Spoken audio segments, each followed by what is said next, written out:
So, part 2 of this video. Right now I'm going to focus on the next part of the face for a basic makeup tutorial.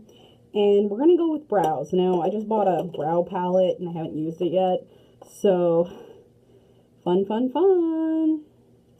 But I want to show you how to do, without having to go to my brow palette, I'm actually just going to go straight to doing my brows just in the most basic way. Now, a lot of people are going really nuts over the square brow, which is, you know, when you get your eyebrow and it goes like up like that. As you can tell, I don't really have prominent or bushy eyebrows. They're just kind of there. So what you're going to need for this part is you're going to need if you have really dark hair, like this is my natural hair color, I like to go a little lighter. You want to go 2 to 3 shades lighter, or you can go darker. I mean, it's your makeup, your face. I don't recommend it, but if you want them to pop out, you know, if you have lighter hair, go a few tones darker. If you have darker hair, go lighter.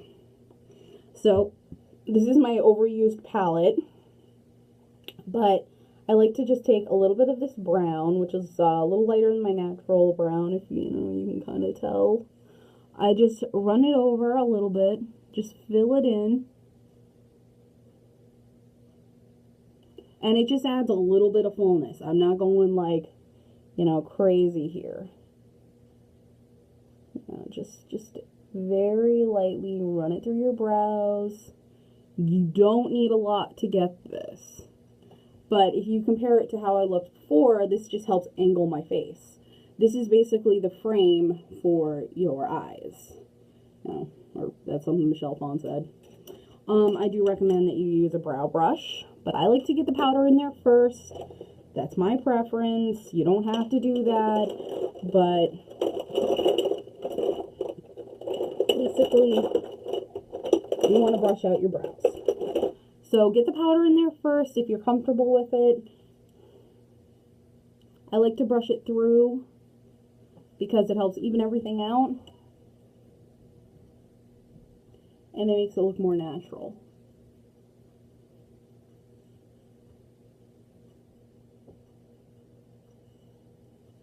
Yes. I can show you another time like how to thicken it up, how to change the whole shape of it. But yeah, like a few things to keep in mind when it comes to eyebrows.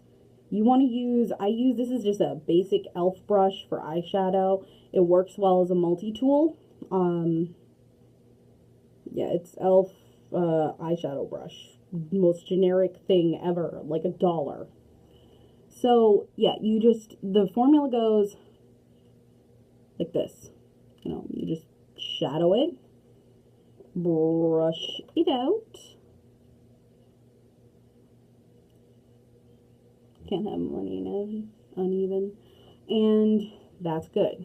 That's how I like them. I think it looks more natural that way. If you want to do more to it, there are tons of tutorials out on YouTube. I'll even put a few out myself, but I don't really want to like go overboard with it. So yeah, that's what you do for brows. If you really want to like make them pop out and still have a bit of a natural look, take your concealer from the last video. Take a little bit on the eyebrow brush, just a small amount, and go right underneath your brow. And right where it is at the mid, so this area, it adds a little more definition to it, if you can see. Makes it more on point, as people like to say. I just do this to angle my face a little more. If you're going for a kawaii or for more of a youthful look, don't do that. You want more of a rough looking eyebrow or thicker eyebrow too. This is more if you want to have a more defined look. So I like how it looks. It brings up the face a little. It adds more dimension. So that's how to basically do your brows. It's not that complicated. So if you want to, you know, practice this in the mirror or anything like that, very easy to do, only requires a few things. Take your brush, powder it, put it through your eyebrows, brush through. That is the most basic part. And if you want to put them on fleek, you go bam, bam, bam, bam. Very basic, very like easy to do. Does not take this long normally, but super easy. And it adds more refinement to the look, enhancing your natural